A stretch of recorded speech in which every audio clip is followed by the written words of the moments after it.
Un homme a eu le cœur brisé lorsqu'on lui a annoncé que son bébé est mort pendant l'accouchement. Il a vécu avec des souvenirs douloureux de son bébé mort jusqu'à ce qu'il découvre accidentellement que c'était un mensonge. 14 ans plus tard. David était dans l'avion ce jour-là, rêvant de prendre dans ses bras son nouveau-né dans quelques heures. Il s'agit de son premier enfant avec l'amour de sa vie, sa femme Andrea, qui a accouché une semaine auparavant alors qu'il était en voyage d'affaires. C'est avec de grands espoirs que David a quitté l'aéroport pour voir sa femme et son enfant. Il était si excité qu'il s'est empressé de rentrer chez lui avec des jouets et le cœur plein de joie. Malheureusement, à son arrivée, les choses ne se sont pas passées comme prévu. On lui a annoncé que son bébé était mort pendant l'accouchement et qu'il était déjà enterré. David s'est effondré, en pleurs. Il avait déjà apprêté une longue liste de produits essentiels pour le bébé. Aussi, il avait de grands projets pour la chambre d'enfant, et avait même pris un long congé de paternité. Ce jour-là, il s'est effondré. C'était un garçon ou une fille ? A-t-il crié à Andrea. C'était une fille, une magnifique petite fille, mon chéri. Elle avait tes yeux et ton nez. Elle nous a enlevé notre bonheur, sanglota Andrea. David était dévasté. Il n'arrivait plus à se ressaisir pour voir la chambre d'enfant ou pour rassembler tous les jouets qu'il avait achetés pour son bébé. Il ne supportait plus de voir son propre reflet dans le miroir. Plusieurs émotions de douleur et de colère le hantaient alors qu'il maudissait le destin de lui avoir fait ça. Mon bébé. Pourquoi n'as-tu pas attendu que je vienne ? Pleurait-il devant une petite tombe qu'Andrea lui a montrée ce soir-là au cimetière. 2 ans plus tard, David a progressivement commencé à surmonter son chagrin. Il avait toujours espoir de redevenir père et prévoyait d'avoir un autre bébé avec sa femme. Mais Andrea n'était pas d'accord. Elle disait qu'il devait prendre des précautions et éviter une nouvelle grossesse. Chérie, les médecins m'ont conseillé d'opter pour la contraception. Ils ont dit que je suis trop faible pour porter un autre enfant et que l'accouchement pourrait être compliqué. David a eu l'impression que son univers allait s'écrouler après avoir écouté la réponse de son épouse. Il aimait les enfants, et il a été profondément blessé à la simple idée de penser qu'il ne pourrait pas en avoir. 12 années après cette difficile épreuve, David n'avait toujours pas pansé ses plaies. Il a obtenu 2 promotions, a créé sa propre entreprise familiale et a multiplié sa fortune. Mais son seul regret était le vide laissé par la mort de sa petite fille. Un jour, David a opté pour un test ADN afin d'en savoir plus sur son arbre généalogique. Après avoir regardé quelques photos dans un vieil album de famille, il a eu cette idée et était intrigué de découvrir l'identité de ses parents éloignés. Il a commandé un kit de test ADN à domicile et a envoyé ses échantillons pour être testés. Il était loin de se douter que son initiative allait révéler une vérité longtemps cachée sur le bébé qu'il croyait mort. David n'attendait rien de nouveau de ce test ADN, si ce n'est des informations sur ses parents éloignés et les maladies génétiques qu'il pourrait avoir. Mais à sa grande surprise, il a découvert qu'il était à 99% compatible avec une fille anonyme. Qui est cette fille, et pourquoi mon ADN correspond-il au sien ? S'est-il demandé. Il a cherché à obtenir plus de détails sur la dite fille, mais n'a rien trouvé d'autre. Si est bizarre. Quel est son nom, et qui est-elle? Pourquoi ces détails ne sont pas mentionnés ici? David s'est mis à réfléchir et s'est soudainement souvenu de sa vie festive durant ses années de collège. Coupable de son passé, il a confié ses soupçons à Andrea. Chérie, j'ai toujours voulu te le dire. J'ai beaucoup fait la fête quand j'étais à l'université, et j'ai même eu des relations d'une nuit. Andrea était perplexe. Elle connaissait le passé de son mari, mais n'avait aucune idée de la raison pour laquelle il abordait ce sujet à ce moment. J'ai fait un test ADN, et je suis étrangement compatible avec une fille anonyme. Mais je ne sais pas comment, encore moins qui elle est, a-t-il révélé. Andrea est soudainement devenue pâle. Elle a supposé qu'il avait découvert son secret et s'est mise à pleurer.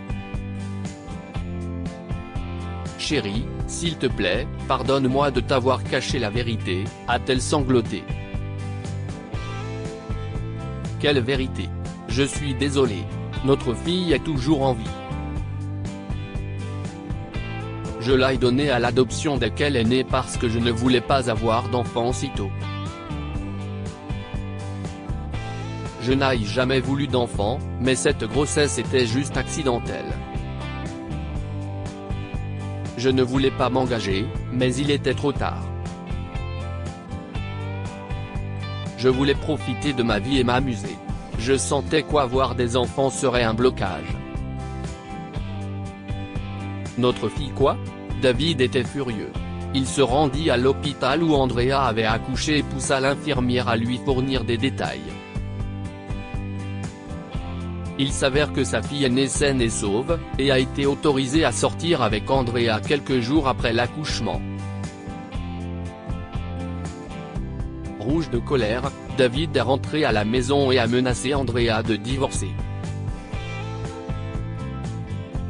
Craignant cela, elle a révélé l'adresse de la maison d'accueil où elle avait laissé le bébé 14 ans auparavant. Le lendemain, David jeta les papiers du divorce à la figure d'Andrea, en disant que si est la punition adéquate par rapport à ce qu'elle avait fait. Après une longue bataille judiciaire, David et Andrea se sont séparés. Il a récupéré tout l'argent que contenait leur compte bancaire commun et a mis Andrea à la porte pour ses méfaits. Il s'est ensuite lancé dans une mission de réconciliation avec sa fille. Il ne se doutait pas que ce ne serait pas si facile, car la concernée avait vécu toute sa vie en pensant que son père ne voulait pas d'elle et qu'il la détestait. David est finalement arrivé sur le pas de la porte de la famille d'accueil qui a élevé sa fille et les a suppliés de la laisser rentrer avec lui. Pourquoi êtes-vous venu? On nous a dit qu'au départ, vous ne vouliez pas de votre fille, Lisa. Nous l'avons adoptée et élevée pendant toutes ces années. Elle vous déteste. Allez-vous-en, ont lancé les parents de Lisa. Mais David n'a pas abandonné. J'aimerais voir ma fille une seule fois. S'il vous plaît, juste une fois, a-t-il crié. Mon ex-femme vous a menti. Jamie ma fille. Après un moment de réflexion, la famille a accepté la requête de David, lui demandant de revenir le lendemain. Le jour suivant, David a rencontré sa fille sur leur pelouse et c'était plus douloureux que ce à quoi il s'attendait. Bien qu'il soit heureux de voir son enfant dont il ignorait l'existence, il avait le cœur brisé en pensant à tout ce qu'elle avait enduré sans qu'il ne soit présent dans sa vie. David s'est approché d'elle appelant et hésitant. Il avait peur de sa réaction. Chérie, Lisa, je suis ton papa, dit-il en pleurant. Je suis venu pour toi. Papa. Pourquoi es-tu venu maintenant? Je ne voulais pas te voir. Mes parents m'ont dit que tu étais venu pour moi. Je te déteste parce que tu n'as jamais voulu de moi, s'est-elle emportée. Pourquoi as-tu besoin de moi maintenant? David a sursauté, et les battements de son cœur se sont accélérés. Il lui a montré les papiers de l'hôpital et les photos des jouets de la chambre d'enfant qu'il avait encore, pour essayer de dissiper cet énorme malentendu. J'ai toujours voulu un bébé, mais ta mère t'a caché de moi. Je t'ai toujours aimé et tu m'as tellement manqué. Je pensais que tu étais morte. Ta mère m'a fait croire tous ces mensonges, a-t-il dit en pleurant. Lisa a alors compris que David était sincèrement désolé et qu'il était venu se réconcilier avec elle. Est-ce que tu m'aimes encore? Cela fait 14 ans, mais as-tu toujours cette même étincelle que tu avais quand tu as couru à la maison pour me prendre dans tes bras à ma naissance? Demanda-t-elle. Oui, ma chérie. Tu as grandi, mais tu es toujours ce bébé que je voulais voir et câliner, a répondu David, les larmes aux yeux. Émue par l'amour de son père, Lisa a finalement accepté d'aménager avec lui, mais à la condition qu'il lui permette de rendre visite à ses parents d'accueil de temps à autre. 2 jours plus tard, David est rentré à la maison avec sa fille. Il était le plus heureux ce jour-là.